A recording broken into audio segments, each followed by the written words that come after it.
Well, today is Palm Sunday, and with everything else going on around us, the present health emergency, this is an Easter like no other that we have known.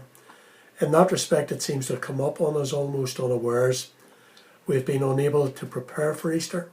We will be unable to gather together to remember Jesus' death on Good Friday. And there will be no opportunity to gather together on Easter Day to recognise and to celebrate his resurrection and to be filled with joy, at least as we meet together for that.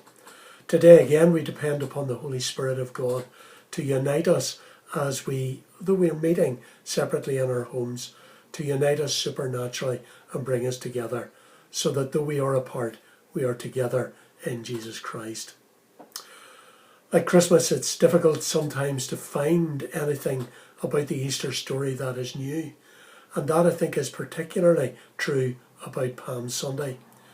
The account of Jesus' approach to and entry into the city of Jerusalem is told in just a few verses. And as a child, for me, it was the day that seemed to start the Easter holidays, to start the celebration of Easter. And it is always in my memory, at least, a happy day. Not that I remember doing much craft work that children today seem to do, making the palm branches that children today wave. But there was something joyful about it all, something about the songs and the hymns that we would sing. Even the music seemed to be more lively and to catch the mood of celebration that we experienced at each Easter, which was in a way quite odd. Whenever you look at the words of the well-known and the classic Easter hymns, maybe it was the thought of holidays, maybe it was the thought of picnics on Easter Monday, and of course the Easter eggs that we would all get.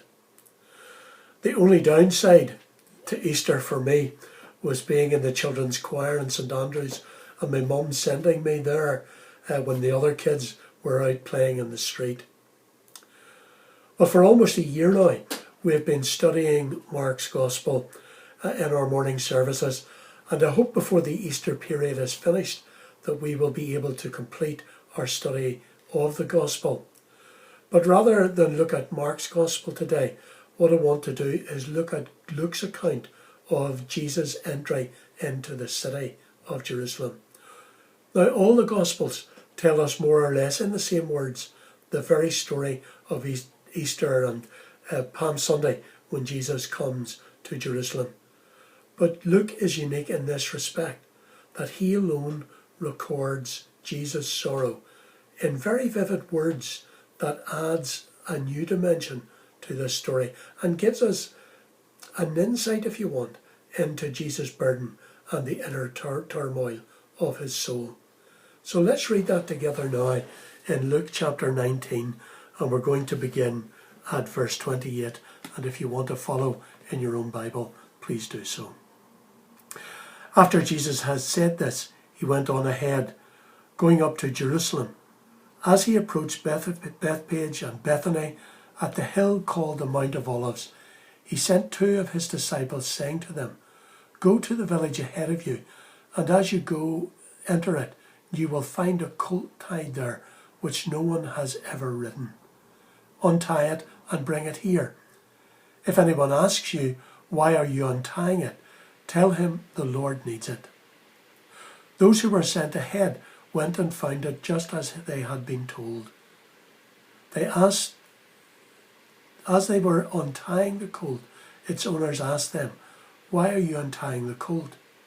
They replied, "Because the Lord needs it." They brought it to Jesus, threw their cloaks on the colt, and put Jesus on it. As he went along, people spread their cloaks on the road. When he came near the place where the road goes down the Mount of Olives, the whole crowd of disciples began joyfully to praise God in loud voices for all the miracles they had seen. "Blessed is the King who comes in the name of the Lord. Peace in heaven and glory in the highest." Some of the Pharisees in the crowd said to Jesus, "Teacher, rebuke your disciples." "I tell you," he replied, "if they keep quiet, the stones will cry out. As he approached Jerusalem and saw the city, he wept over it and said, if you, even you, had known on this day what would bring you peace. But now it is hidden from your eyes.